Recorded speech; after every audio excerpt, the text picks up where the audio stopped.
Hello everyone, I'm Brian. Today I'm reacting to 5 tips to add spirituality in your busy life, Gaur does. So I'm curious about this genuinely, just to see what are the 5 things he would give to us in terms of spirituality in our lives. So let's go ahead and give it a shot. I know it's a busy life. We know it's a very competitive world. What do you do to incorporate a little bit of spirituality? Number one, at least understand that we need to prioritize other things as well. I may or may not have the time right now, but I live in awareness as I need to as soon as I have the time. Yeah. That awareness needs to be cultivated. Number 2 is watch all the content you consume. Whether it's your online content, whether it's the books you read, the movies you watch, choose content that will add some spiritual value in the busy life that you're leading. Okay, I'm going to rewind it since it's such a short video anyway. Let's go back to number 1 real quick. Oh, prioritize. Okay. Prioritize other things as well.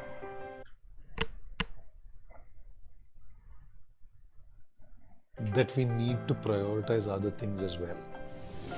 I may or may not have the time right now, but I live in awareness as I need to as soon as I have the time. Yeah. But I live in awareness as I need to as soon as I have time. That awareness needs to be cultivated. So essentially when you have time, then go into awareness, do spirituality. Number 2. I mean, yeah, prioritize for sure. That's on most everyday things. Makes sense. Is watch all the content you consume. Whenever he said this, I thought he meant be aware of what you're watching. As in, you know, make sure that the things that you're doing in life and that you're watching, or just that you're doing in general, whether it be watching, sitting, eating, or whatever, just to be aware of what it is, and is it worth your time? Is it worth consuming? Whether it's your online content, whether it's the books you read, the movies you watch, choose content that will add some spiritual value in the busy life that you're leading. Well, have your entertainment, no doubt, have your entertainment, but also choose that content which doesn't pull you down, Yeah. which lifts you up. Yeah. Number 3. Okay, so yeah. But how do you I mean, I guess technically me reacting to this videos is a bit of that, learning a little bit of at a time. Movies. I guess podcasting and whatnot you can listen to. You know, maybe Sadhguru's speech. You don't really have to watch Sadhguru if you can hear his. I mean, obviously, most of the stuff you can just listen to. There are times when he does, what do you call it, like spiritual stuff in terms of the material realm, like, you know, the big shows that he do with the linga, the serpent one. Those is, oh, you have to watch those. Those are amazing. But yeah, in terms of a speech and everything, yeah, something that you don't necessarily have to watch, but you can listen to. Is at least have one individual who prioritizes spirituality as your friend too.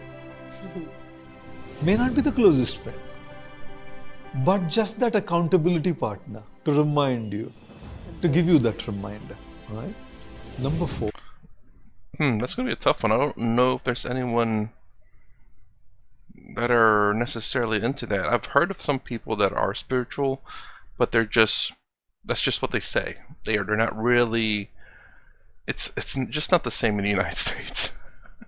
They say they're spiritual, they practice yoga and all this stuff, but it's not the genuine thing. It's the Americanized version of it, you could say. May have some remnants, not remnants, but may have some aspects of actual yoga, but I don't think it's the legitimate thing. But, you know, at least they're practicing something to focus their minds, or whatever it is that they're trying to do with it. Is just start living a little bit in mindfulness. And living in mindfulness, I don't even mean like meditate or anything at the moment. I just requesting everybody who's watching, all the youngsters who are watching, just do one thing, if you can. One meal a day, just no talking, no phone, no nothing. Just eat. And what you're doing by eating is just be present, that's it. Just be present. Relish your food, just be completely there. What you're doing is you're tapping into the power of now.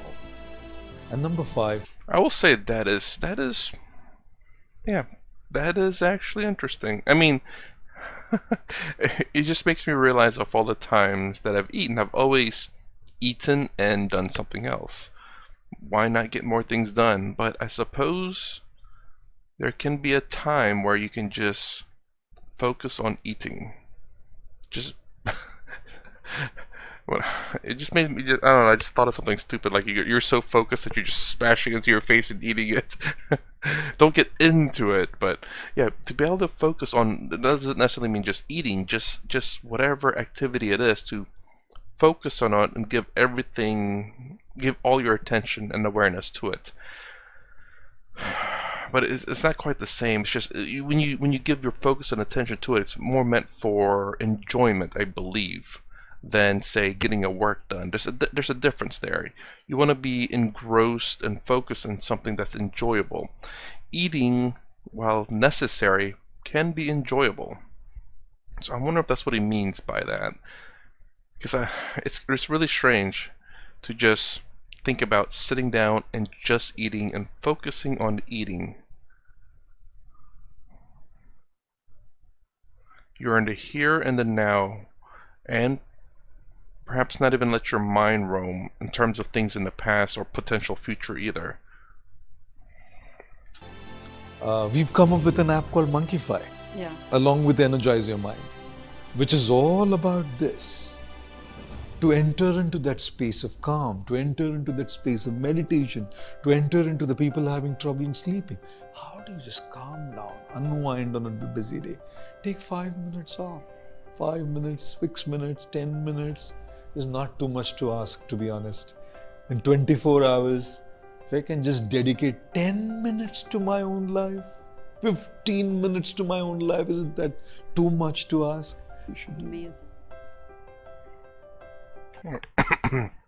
Okay, so prioritize to me does make sense, of course. If you can dedicate 5, 10, 15, 30 to an hour, just getting into that again, what Lakani would say, a space, a corner, or something, an area where you just dedicate to meditation, focusing. It's gonna be rough for the first month maybe, but you'll eventually get there. Watch. I guess to listen or watch to some spiritual videos or audios. It's actually what I do whenever I ride to work. I listen to Sadhguru's Inner Engineering book and Karma book. Something I could do while driving. Credibility partner. Now, now this is something interesting. Yeah, that actually is a legitimate thing. Where I was doing a YouTube thing with someone, and we were kind of holding each other accountable for sure. So if you can find someone that you say, hey, look, again, the 30 minutes or 15 minutes, if you can't do the solo one, to have someone where you two just meet either every day or every week to do something in terms of in terms of spirituality, I suppose. Mindfulness.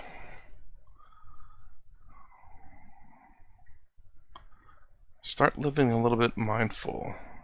That almost sounds like the watch. Start living a little bit in mindfulness. And living in mindfulness, I don't even mean like meditate or anything at the moment. That's right. That's the focus. I just requesting everybody who's watching, all the youngsters who are watching, just do one thing.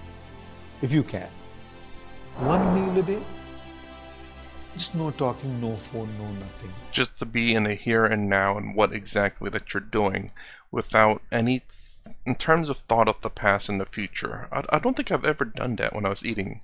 I've always, even while eating, was thinking of things if I couldn't do something else. I should give that a shot. That's something that should be fairly easy to do. Just to sit and eat and not think about things. I think that's something that's I should try. I will try. It's gonna be hard because I'm always why not do more than just eat? but I'll try that. The power of now. And number 5, we've come up with an app called Monkeyfy. Yeah. Along with Energize Your Mind. Okay, so the number 5th one is, well, I guess it could be the trouble sleeping and all that. So this could be something that he talks about in terms of the watch as well. And it could be a credibility partner if this is something that you say at a certain time you check every day. You just go, I'm not sure what the app is, I don't have it yet, this is the first time seeing it. Something that you, every day you put in the whatever's required. It could be like a meditative thing too. Again, I don't know what the app does, so it's up to you whether you want to do it or not. But it could be your, literally, technically it's all of these things. You prioritize time of the day to do this.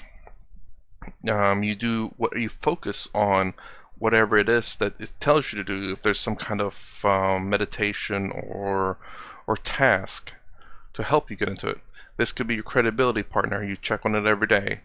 You fill in. Hopefully, you'll probably have like a notepad or a diary that you fill in. What did you do? Just basic stuff. You don't have to fill in like, I breathed 15 times today. I should have been dead. But yeah, and then mindfulness. This will also help you be focused and think of the now. Again, yeah, this is. I mean, I'm assuming this app can be pretty much everything. Can be. I'm not saying it is. Again, I don't know what it does.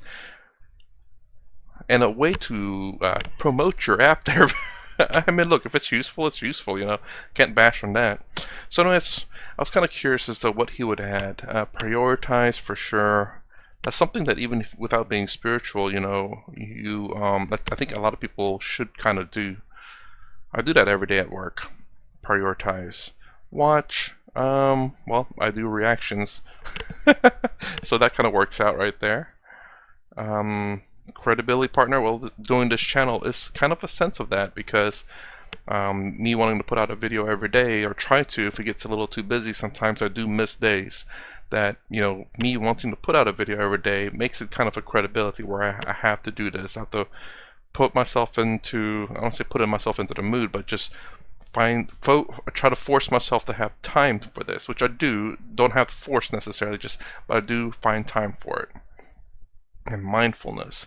I am mindful of the videos that I select because I want to hear as many perspectives of different kinds of thoughts and things that the gurus and swamis say, and to have different, how to say, like Sadhguru's karma, Swami Taratmananda's karma, Swami Sarvapriyananda's karma, Gaur Gopal Das karma, Charya Prashant's karma, you know, how they interpret karma a bit differently, and Sam's karma as well. He seems a bit different than the rest, but he is, I believe, a Buddhist. I can't remember the Buddhist, but he is a Buddhist as opposed to everyone else has been mostly about something similar in Hinduism, but pretty similar to Advaita Vedanta, I believe, for the most part. Alright, anyway, that's my reaction to the 5 tips to add spirituality in your busy life. If you like my content, please consider subscribing. Thumbs up, thumbs down below. Thanks for watching. I'll see you in the next vid.